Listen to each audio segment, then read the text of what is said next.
Before we move all the metahuman prisoners here, I thought a little due diligence is required. See what effect this dimension has on the human body.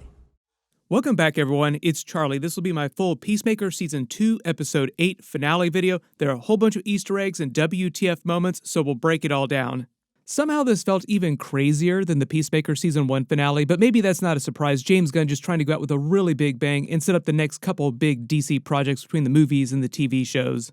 James Gunn has already started talking a little bit about the actual ending and Peacemaker being stuck on the Salvation Planet in that other dimension, how it's so critical to the future of the DCU, the movies and the TV shows. He's probably talking about Man of Tomorrow, the Superman 2 movie, because a lot of this episode does reference things that they will follow up on in Man of Tomorrow.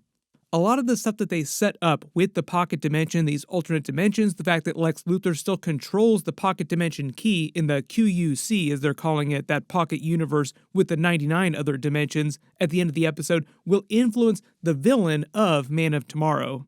Based on things that James Gunn has said, evidence from the first Superman movie, deleted scenes, and ideas, it sounds like that might wind up being Brainiac, so they're actually kind of making it seem like the multiverse is going to have something to do with Brainiac in the DCU, like maybe he will come from another universe. He also said the reason why the planet is called Salvation is because the whole thing is based on the Salvation Run arc in the comics, where Amanda Waller and others decide that metahuman prisoners are too much of a problem and they're just going to stick them on another world. So part of the idea is they're going to be doing that during the events of Man of Tomorrow when things pick up. But there's a lot to unpack in this episode and the future of all these characters in the DCU just in general. So the episode was titled Full Nelson, which is a reference to both a wrestling move because John Cena is a professional wrestler and because Peacemaker, so wild, is also a reference to a sex move. So the whole concept of the name Full Nelson just feels very in the tone of Peacemaker. They started the episode in a flashback to 1 month ago to show the boat incident that Peacemaker referenced when he was talking to Harcourt earlier this season, where they wound up kissing. They got together, but she couldn't handle it because she's so messed up in the head. So they start the night at Big Belly Burger with Harcourt and Peacemaker just hanging out, having a bit of a date night that's not an actual date, but the energy is very date-like. They bond over rock music, Hardcore Superstar, which he sings to her in the restaurant. This also might be a sly wink. James Gunn previously saying that a lot of people online would get confused and call the character Hardcore instead of Harcourt. But at least at this part of the timeline, he hasn't actually told her how he actually feels. I think she's getting that vibe from him a little bit, but she's kind of trying to ignore it just because she's tamping down all those feelings, more of that trauma that she hasn't dealt with yet. The way she's actually talked about the Hardcore character is that she's actually worked out her entire backstory with James Gunn, who is her husband in real life. But at least this far in all the movies and the TV shows that she's appeared in as the character, they haven't really got into it yet, so I'm assuming at some point in the future you'll learn more about her backstory and why she's so messed up in the head. Based on what she's said about it so far, it has something to do with her relationship with her father. Harcourt tries to start a fight with a rando, calling him Yosemite Sam from Looney Tunes. There are a lot of references in this episode. Peacemaker seems visibly upset by this, like he senses exactly what's going on with her, how messed up she is, and wants to help her, but doesn't quite know how to do it. They talk about Vigilante, the 11th Street kids just bonding with each other. She starts to open up a little bit. There's also a joke that she has about Vigilante being in love with Peacemaker, and he thinks that it's just that Vigilante's brother treated him poorly. Vigilante's brother in the DCU is named Gut Chase, who is not from the comics. They do the intro dance. There's a slightly different pylon, but it's the same basic dance. This is actually behind the scenes of James Gunn directing the pylon portion. It's a little bit different because he just has them all break character just a little bit when this is happening. Like if you watch it back and you watch all their different expressions changing, you can see them all breaking character during this. Then they pick up in present day with him in the Evergreen prison, not wanting to see all the 11th Street kids who are the only people on his approved visitors list. There are also a lot of people that claim that they could see a face on the wall behind him, but that's just the way the paint is drying, the way the light is falling on it. It's not an actual face. You're the angel of death? Okay. When he calls himself the Angel of Death, Death, the cosmic entity, does exist in the DCU just like it exists in the Marvel Universe. In the DCU, the closest canon example we have is the Sandman version of Death, that cosmic entity. In the MCU, we just met Aubrey Plaza's character during the Agatha All Along series. She is the traditional cosmic entity Death of the MCU. Then we start to see them exploring the pocket dimension, and they do this several times through the episode. There's a bit of a montage as they're just going through different doors. So over at the temporary Luthor Corp base, they start going through the different 99 doors, looking for ones that are open, and those are really the only ones that we see. Like, we don't see all 99 of them. They mention door 28, door number 4. The supply rack that they pass is meant to be Peacemaker's rack with all of his gear, his helmets, his weapons, his armor. They still never revealed the question of where he gets all of his helmets, all of his gear, all his armor, weapons from. The way that James Gunn explained it is that he does know, like he actually worked it out, but they didn't have time to actually get to it this season. And when Peacemaker talked about it, he just said that it was a long story. So I think that was just them punting forward. Like, James Gunn's like, I'll answer this in a future series if they do a Checkmate series because of that big teaser for Checkmate at the end of the episode. So it is wide open for theory crafting. Either he's getting from some other alien in some other dimension that's making them, or he's stealing them from somewhere, or they're Orion's hand-me-downs, just like reject helmets that Orion doesn't want to wear, and it's more New Gods references. You notice that Harcourt and the 11th Street kids who used to be part of Argus are still on the team here because of Peacemaker's line at the end of last week's episode when he threw himself under the bus saying that they were responsible for giving Flag the pocket dimension key, so they got all their jobs back, like Harcourt got her job back. Rick Flag has not told them the true reason for finding the particular salvation dimension that they're looking for, basically looking for a garden planet that's safe for human habitation that does not have other people already living there, although there are things that are living there, very, very large, very dangerous sounding animals that we actually heard roaring at the end of the episode. So there are stuff on that planet, just not a lot of people running around that we know of, with the intention of using it as a prison planet, a prison dimension, to take all metahuman prisoners off of planet Earth, out of the dimension, basically get rid of all the prisoners that they don't think that they can deal with. So the other big idea here, and Frank Grillo talked about this too, about how it's the beginning of the end for Rick Flag, basically his descent into villainy, if you could call it that. James Gunn referred to it as a scorpion and a frog sort of scenario with Lex Luthor. So according to them, the idea is that Rick Flag thought that he was smarter than he actually is, that he could outmaneuver Lex Luthor, but as James Gunn says it, nobody can control or outmaneuver Lex Luthor. He is the smartest man alive, which they reference in the episode. So part of the idea is that Lex Luthor's ideas, his rhetoric, are starting to poison Rick Flag, and he's not thinking clearly. So this whole prison planet was originally Lex Luthor's idea, not Rick Flag's idea. So even though Rick Flag thinks that he's doing this to trap Peacemaker there as revenge for killing his son, Rick Flag Jr., really the whole reason why Lex Luthor wants this alternate dimension prison planet is so that he can trap Superman there. It's all about getting rid of Superman, literally pulling him out of the DCU. How do you beat Superman? You just trap him in an alternate dimension. They literally did that with Ultraman, his Superman clone that Lex Luthor created during the Superman movie. He wound up falling through the black hole, but because he's another version of Superman who's even more powerful than the main version of Superman, he probably survived the black hole and will come back as Bizarro in the DCU at some point. There's even one of the alternate dimensions that directly references that event in the DCU with the black hole inside Lex Luthor's pocket dimension from the Superman movie. Do not worry, we'll explain all the other dimensions when we get to that part of the episode. But the whole idea here now is that the government hates metahumans, or they're starting to hate metahumans, and the prisoners are starting to become a problem. So they're really thinking about metahuman villains at the point, like they reference all the escapes that are happening at Arkham Asylum and at Belle Reve Prison. Arkham and Belle Reve. They're not capable of holding individuals who have extraordinary abilities. Currently, they don't have enough superheroes to actually keep all those prisoners, those metahuman villains, in prison. So they think that this alternate dimension is the solution to that. But part of the idea, part of the danger, is that they could throw anybody in there that they want, like happens with Peacemaker at the end of the episode. If it wasn't clear, Rick Flag tricked Peacemaker into signing that form saying that he was joining their testing program to go to the alternate planet. So basically, it's just him drumming up an excuse to throw him on that alternate planet. Lex Luthor, Argus, the government could do that to anybody that they want, metahuman or non-metahuman. Also, Sasha Bordeaux, as Harcourt points out, could be breaking the law by telling her all the secrets that she does later in the episode, thus getting herself thrown to the alternate dimension prison planet. So that is why throughout the episode, Rick Flag seems so excited working with Sidney Happerson and all of Lex Luthor's men, like Otis comes back from the Superman movie. All the other workers are people that were from the Superman movie as well too. When he says they'll find everything they need in there, everything they talked about will come to fruition, it's all about that prison planet salvation. But really, it's Rick Flag getting his revenge against Peacemaker for killing his son. There's a brief moment where Economos makes fun of Sasha Bordeaux for being Rick Flag's boyfriend. She claims that they're not girlfriend and boyfriend, but they are very clearly together. You see them in bed together later in the episode, even though she breaks up with him. And it seems like he clocks that later in the episode too, where he's like, oh, okay, I understand what this conversation means. It means that you are definitely not going to be coming to my place anytime soon. And because Flurry is on the team here, he makes a Mothra Godzilla Monsterverse reference to a stripper that Kewpie apparently really liked. All this obviously setting up the reveal that Kewpie winds up getting killed in one of the alternate dimensions, but he makes the Pepe Le Pew reference. Even Harcourt gets kind of interested in his raunchy story, the end being Kewpie throwing up on the stripper's boobs.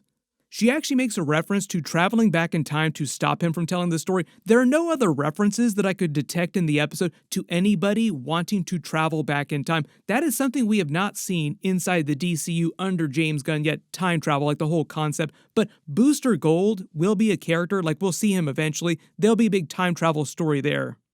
Then they finally find that door 22 is the first one that's unlocked, making it the first one that they explore, which winds up being the Candyland imp dimension that Reverse Peacemaker's father, his Augie in the Nazi dimension, mentioned. At some point in their past, imps were chasing him like they wound up in that dimension, then barely escaping. Otis from the Superman movie brings Rick Flag Lex Luthor's notes on other pocket dimensions, keys, technology, which he seems excited by, like, ooh, this all looks promising other dimensions. So part of the idea here is that all these other dimensions go to alternate versions of Earth. It's always a version of Earth or where Earth used to be, in some cases like the black hole dimension. So what it seems like they're saying in this Candyland dimension is that this version of Earth was taken over by these imps, and because when they kill them, they actually explode in confetti, I'm assuming that they're magical creatures. And even though it gets super WTF where they attack them very predictably, there are a couple funny moments, like this is very James Gunn style humor, WTF jokes. While they're all screaming and Kewpie is getting his face ripped off, Harcourt calls Titties by her Flurry name, like the bad name. They barely make it out except for Kewpie, who does die, so R.I.P. My assumption here is that the imps actually do this on purpose, like the whole dimension seems like it's meant to be a trap for people who make their way in, so they leave the door from the pocket dimension unlocked, hoping that people will wander in and they can consume them. So I'm assuming at some point something happened and this infestation of these imp creatures just took over this planet and then turned it into this. Some magical spell went wrong or something like that. Economos complains to Harcourt that he thinks they're going to create another Metropolis-style rift like Lex Luthor's during the Superman movie. There is another dimension where they actually see this happen. We actually see him checking all the different doors in the house for Eagly, who he finds moping in the cupboard, depressed since Peacemaker was put in jail. There's a crazy arc with Eagly and Economos in this episode where he hugs him at the end. It's like the ultimate W that Economos has ever been given. One of the reasons why I think they did that is also to set the idea that Peacemaker, while he's trapped in the other dimension and they try to save him, Eagly will just be taken care of by Economos, like they'll be buds while Peacemaker is trapped. Also to his credit, Economos is the first person to clock that Rick Flag and Lex Luthor are looking for something bad inside the pocket dimension, and that's why they haven't told them what they're looking for yet. Adebayo goes to visit Vigilante, calls him out for being mean to his mother, like they have another moment where he just yells at his mother nonstop. When he starts playing the Nintendo Switch 2, playing Princess Peach Showtime, it feels like an integration ad that they slipped in, like Nintendo paid them money for this, like it's such a direct call out. They start to brainstorm about how to help Peacemaker. They say that he's got a trial in 3 months. His lawyer, Jeff, sounds kind of sketchy, like a really bad alcoholic. She convinces him to use the millions of dollars to hire a real lawyer for him, but ultimately they wind up using that to fund their checkmate agency. Also, you see her become the vigilante whisperer and convince him to help her using some reverse logic, also trying to use his friendship with Peacemaker against him, basically using some verbal wizardry. They actually explain this as one of Adebayo's superpowers, is being able to work with people like this, which is why she's able to help form the checkmate agency, basically be like another version of her mother, but way less evil. We will also get into that too because they're still working on that Amanda Waller TV show, and in the comics, Amanda Waller also connected with Checkmate, so the apple doesn't fall that far from the tree in the DCU with her daughter. When he starts calling out all the Manta Ray facts, that's just to set up the Spider facts at the end of the episode with Flurry's character. Like Flurry takes over for Economos and the other characters, quizzing him on animal facts. Then they use some of the money to pay Peacemaker's bail, get him out of jail, and he goes back to pick up Eagly from Economos. Like I said, sort of continuing the arc of him buddying up with Eagly, like them being cool with each other, so Eagly will have some place to stay, a person to stay with when Peacemaker is trapped in the other dimension. Vigilante saying that he wanted to play Frogger at the arcade. Funny, but I think it's also a wink at Cupid. The actor in real life, Brandon Stanley, also played the Leapfrog character in the MCU during She-Hulk. James Gunn also just came from the MCU, so there's a lot of sly Marvel references in a lot of the episodes. We actually learned Peacemaker apparently still has a chip in his head from the events of the Suicide Squad movie that they can use to track him, which will be important for later too. They can also use it to track him on the other planet if they can get the Pocket Dimension key from Argus and Rick Flag to get into the Pocket Dimension and help rescue him, which I think they eventually will at some point. That's the only way to get to that other dimension is to get their hands on that Pocket Dimension key. They do not have to be a bunch of super geniuses, they only have to steal the Pocket Dimension key. There's another montage of all the Argus people searching doors to other dimensions. It gets way more WTF during this too, because it's a montage of death, essentially. The random neighbor alien from the other dimension shows up to kill more rat creatures. I already explained, James Gunn said there's no big secret with his character or some big reveal or tie to another movie or setup or anything like that. He's just meant to be a weird neighbor that shows up, sort of like the neighbor during Home Improvement, like a guy that just shows up randomly and then goes away every once in a while.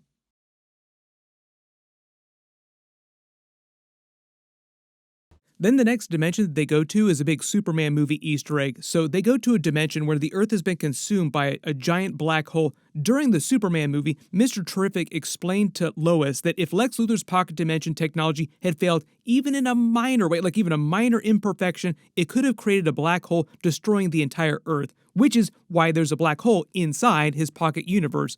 Then later in the movie, when he started opening up his pocket dimension through Metropolis, creating that rift, this would have ultimately led to that black hole in the pocket dimension consuming the Earth, so it would have been completely destroyed. This is a dimension where that ultimately did happen, like that black hole there ultimately just consumed the entire planet.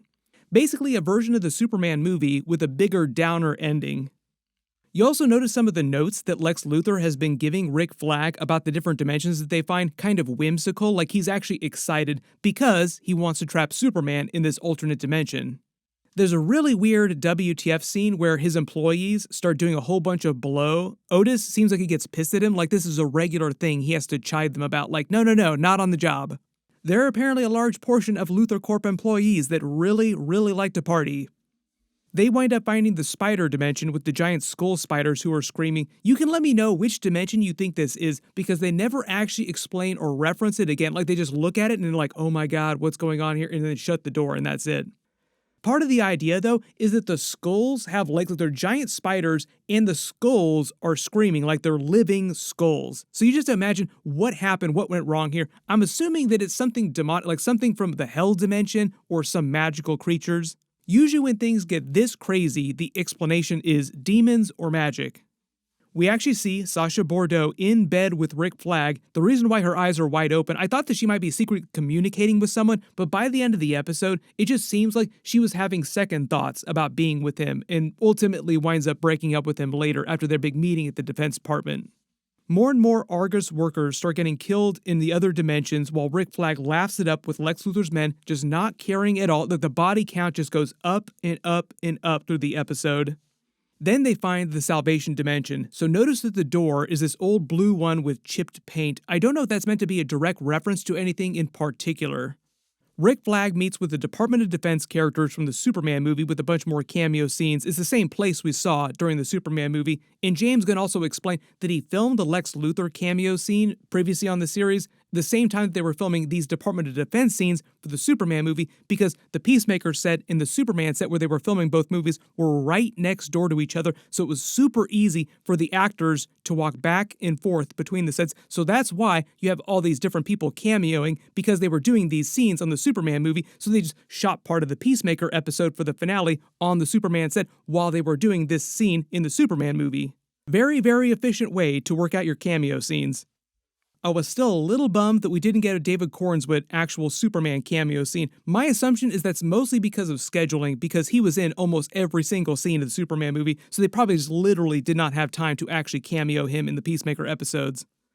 Rick Flag explains the whole plan to use the alternate dimension planet as a prison. They don't need to build a prison because the planet itself is devoid of human life, at least. There's other things living there, like dangerous large animals, or they don't know that there's other people living there. They might be underground.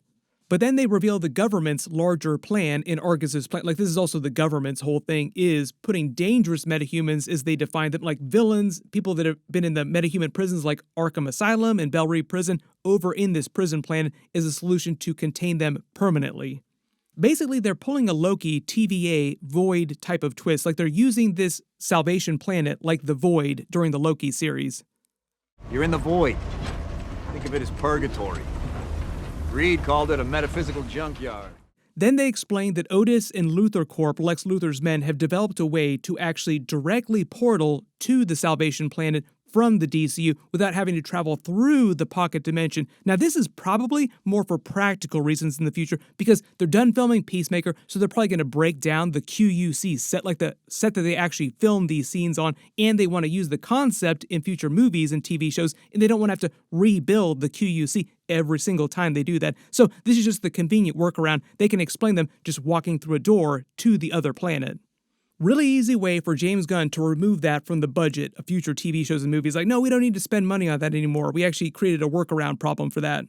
But if it wasn't clear, they still have access to the QUC with that Pocket Universe key that Peacemaker gave them. The whole reason why Sacha Bordeaux seems horrified here, because the way the government talks about it, they plan on just putting anybody they don't like ultimately on this other prison planet. Like, literally any excuse you could think of, anything that's happening in real life, any allusions to this, things that have been going on the last couple of years, governments arresting people without any evidence, doing whatever they want to, just trapping them, people they don't like. Basically what Lex Luthor was doing inside the pocket dimension, inside the DCU, like in context of the Superman movie, they explained that foreign governments basically gave Lex Luthor people that they wanted to get rid of. But the idea is that because his pocket dimension existed outside of the DCU, he wasn't subject to the laws of the DCU, so he could do whatever he wanted to, free from the law inside there, and they can do the same thing on this alternate prison planet. Rick Flag even referenced that during the episode where he's like, there's a couple legal loopholes I gotta jump through, but we should deal with that pretty easily. So you kind of see that Lex Luthor wants to create another excuse to throw Superman in this prison dimension. When he says no one will ever escape the dimension, that means they definitely will. It's an old-time TV trope. The minute a character says something absolutely will not happen, it means it's probably about to happen. So Peacemaker will eventually definitely escape. Rick Flag then clocks that Sacha Bordeaux is kind of breaking up with him, like, no, I don't want to have dinner with you, and you probably will not see me later at your place, ever again. She contacts Harcourt, who's returning from another recent bar fight, and they meet at the same Big Belly Burger from the boat incident. She pretends like they don't know where Peacemaker is, but the way that Sacha Bordeaux explains it to her, she is on the same team with her, like they are of the same mind. They don't like what Argus is doing. When Harcourt says that the system is broken, but what are you gonna do about it? Like, what can you do? That's a reference to Checkmate. Checkmate is what they do at the end of the episode. They leave Argus and they create their own agency to do things the way they think they should be done. This is basically what happens over those next scenes where Harcourt introduces Sacha Bordeaux to Adebayo. They basically begin talking about the beginning of DCU Checkmate. Also in the comics, Peacemaker was a big part of the Checkmate agency. They also did Checkmate during Smallville back in the day too, so there have been live-action versions of Checkmate before. Harcourt finds the ticket from the original boat incident, remembering the Nelson performance that they went to. There are a couple cameo scenes in the background from James Gunn's friends. I think this is Elon Gale. He cameoed as a Ravager during Guardians of the Galaxy 3. If you look around the crowds and the one in the concert at the end of the episode too with Foxy Shazam, there are probably a lot of cameos from crew members in real life and just other friends of James Gunn in the background. But we actually see Peacemaker and Harcourt kiss. She freaks out because she just can't handle, like it's just too much emotion, and she can't handle somebody else caring about her. All this unresolved trauma that they'll probably get into in some future series, like I said. Adebayo goes back to see her wife, who works at the Big Belly Burger that they were just at in the episode. And the new thing that she's got brewing her finances are the Checkmate teaser for the end of the episode. Vigilantes millions of dollars they need to fund the agency. And she basically finishes up breaking up with her wife for good. They've been separated for a while, but this is like the beginning of actual divorce happening. Like, okay, yeah, we should probably get divorced now. They make a James Bond reference, so that series is also canon to the DCU, but I think they've actually referenced James Bond on this series before. There's that painfully funny scene of Economos trying to distract everyone at Lex Luthor's base while they track down Peacemaker, just telling the most unfunny jokes you could possibly ever think of. Because they don't belong in bars, they belong in the sea. One of the meta things going on here, though, is that Steve Agee in real life is a comedian, so he's actually a pretty good comedian, so he's purposefully telling bad jokes in this scene, but Economos himself, in context, is bad at comedy like this, so of course he'd be doing this. They wind up tracking down Peacemaker, who tries to run away from him. Love that Vigilante just full-on tackles and tases him, just going to 100%, 0 to 100 right away. And we probably get one of the other best John Cena scenes that he's ever acted in his whole life, next to last week's episode, which is also probably one of the best scenes dramatically from any actor in Peacemaker ever or any DC series, just showing you how much John Cena has grown as an actor since Peacemaker Season 1. James Gunn also said that this scene with the group basically trying to tell him how much they care about him, how they're a found family together, also one of the best scenes in his mind that he's done with them ever. You also notice slightly he works in a couple magic references too, like, you guys know magic exists? Magic in the DCU has been shown before, like during Creature Commandos, but at least outside of that imp dimension, they haven't done a lot of live-action magic stuff yet in the DCU. We'll see more of that eventually. During Adebayo's speech, there's a brief reference to an eagle hugging a human. She also referenced that during Season 1 too, eagerly hugging people. Hugging Peacemaker is the one she's talking about, but it also sets up the twist at the end of the episode where Eagly hugs Economos, hugs another human. Probably one of the bigger payoffs, though, at least for the Peacemaker character, is when he asks Harcourt about the boat if she actually cares about him at all, and she says yes. They aren't getting together or anything like that, he just wants to know if she actually cares about him at all, and hearing that she does yes is like the biggest W that he's ever got in his entire life. Like, better than anything that has ever happened to him, ever. Then they end the episode with a montage of what happens with all the other characters. There's another boat cruise with Foxy Shazam this time, with the actual band Foxy Shazam in real life performing the song that they've been using for the intro all season. You'll probably recognize the lead singer here too. He also cameoed in the Superman movie too. James Gunn also just really big Foxy Shazam fan in real life. They move into their new Checkmate offices. Harcourt's ornament here is Ultra Bunny, which is a real-life James Gunn long-running Easter egg for a lot of the movies that he's worked on in the past, his production company. She's also married to him in real life. They reveal their starting Checkmate roster is the 11th Street Kids, Vigilante included, Sasha Bordeaux, Flurry, and Judo Master.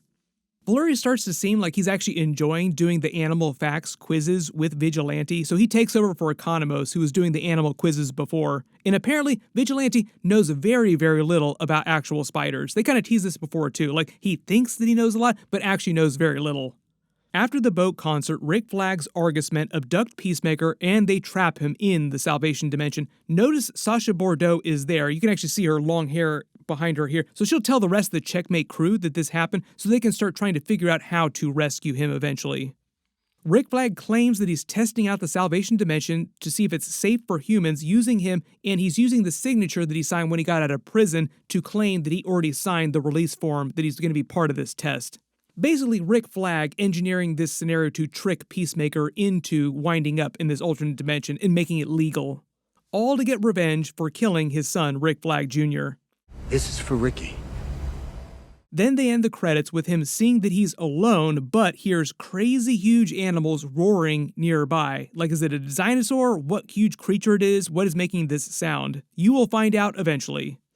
James Gunn also explained after the episode that this Salvation Dimension is going to be critical to the future of the DCU, the movies and the TV shows. Like I said, that might have something to do with the villain of the Man of Tomorrow movie, which so far, based on evidence, seems like it might wind up being Brainiac, so Brainiac might ultimately come from somewhere else in the multiverse. There are a couple post-credit scenes this time. The first one is a longer version of the Department of Defense meeting where it's just them trying to figure out how the Salvation Dimension prison is going to work, with a couple funny moments about a vaporizing barrier, like a bug zapper for metahumans. This is the actors actually riffing. James Gunn is more like a word-perfect director where he'll have the actors just do whatever he wrote on the pages. Just say the words that I wrote, but sometimes he'll let them ad-lib, and the ad-lib stuff is what winds up in the post-credit scenes. Probably the better example of this is the second post-credit scene where Economos just keeps telling more bad jokes, the payoff being that one of Lex Luthor's employees actually finds the terrible joke funny, like hilarious funny. So a lot of people now asking, how does this push into future Peacemaker story? How does this influence Superman, Man of Tomorrow, the other movies? Like I said, we've already talked a little bit about the future of Superman in this alternate dimension. Lex Luthor trying to trap Superman in the alternate dimension. Also, probably going to try and pull a fast one on Rick Flag, so Lex Luthor can use this alternate dimension technology that's even better any way that he wants. And at least the way that James Gunn has talked about it, there won't be a Peacemaker Season 3. There might be a Checkmate Season 1, though. Or Checkmate might just be a big part of the Amanda Waller TV show. But that's basically the idea, is that they're moving more towards Checkmate, which is a much bigger concept in DC Comics. There are many, many other smaller references and Easter eggs in the background, so if you have any other questions about the teasers or things setting up future movies or TV shows, just write them below in the comments and I'll add them to my future bonus videos. Just because there were so many teasers and cameo scenes setting up the next couple of movies and TV shows, I'll probably do a couple of videos for that stuff specifically in the next couple of days, but it's New York Comic Con week, so we have a ton of trailers coming from Marvel and DC, so I will start doing videos for all that stuff as soon as possible. I literally just did a video for the new Game of Thrones Night of the Seven Kingdoms trailer, so I'll post a link down in the description. We're also supposed to get some Invincible Season 5, too. Be sure to enable alerts for my channel so you don't miss any of that stuff.